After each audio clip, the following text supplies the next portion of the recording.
আজকের মেনুতে আছে ছোলার ডাল আর মাছের তরকারি, আলু দিয়ে পেঁয়াজ দিয়ে আর ঝুরঝুরে কাঁচা আমের আচার। আমি প্রথমে ছোলার ডাল দিয়ে ভালো করে, এই ছোলার ডালটা একটু অন্যরকম করে বানানো। আমরা যেরকম সচরাচর বাঙালিরা ছোলার ডাল বানিয়ে থাকি সেটা নয়, এটা একটু মানে পেঁয়াজ রসুন দিয়ে ভালো করে বানিয়েছি। মাছে ভাতে যেমন বাঙালি তেমনি ডালে ভাতেও বাঙালি। আমাদের প্রথম মেনুতেই একটা কোনো না কোনো ডাল আমরা রাখি সব সময়, এভরিডের মেনুতে। তাই আমার ঘরেতেও প্রত্যেক দিন এক এক রকমের ডাল হয়। এইটা দিয়ে আমি ভাত খাচ্ছি, খুবই ভালো লাগছে খেতে আর অসাধারণ খেতে হয়েছে। বারবার বলছি কিন্তু অসাধারণ খেতে হয়েছে।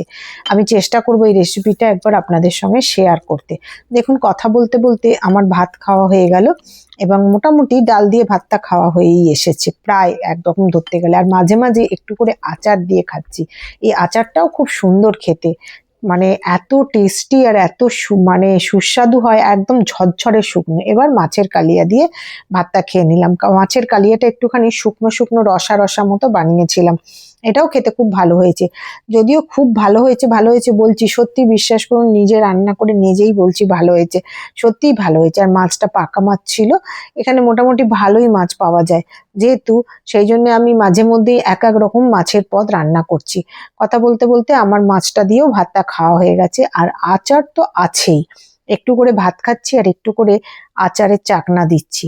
প্রথমের দিকে ভাত নিয়ে খেয়ে নিয়ে তারপর লাস্টের দিকে কিন্তু যা দিয়েই আমি খাই না কেন, সেটা যদি 5 রকম আইটেম থাকে তাহলে আমি ভাতটা একটু রেখে দেবো আচারের জন্যে।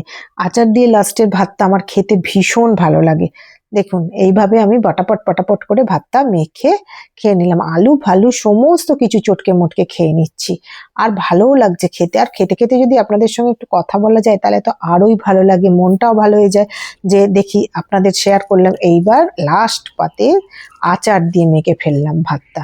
এইবার আচার দিয়ে লাস্ট পাতে আমার একটুখানি দরকার লাগেই, এই জন্য ভাত আমি রেখে দিই। যদি ভাত না থাকে তাহলে একটুখানি আচার তো আমি লাস্টে খাবোই খাবো, এতই ভালোবাসি খেতে। আর এই আচারটা এত সুন্দর বানিয়েছেন আমার খুব খুব প্রিয় একজন মানুষ। খুব ভালো হয়েছে খেতে আচারটা।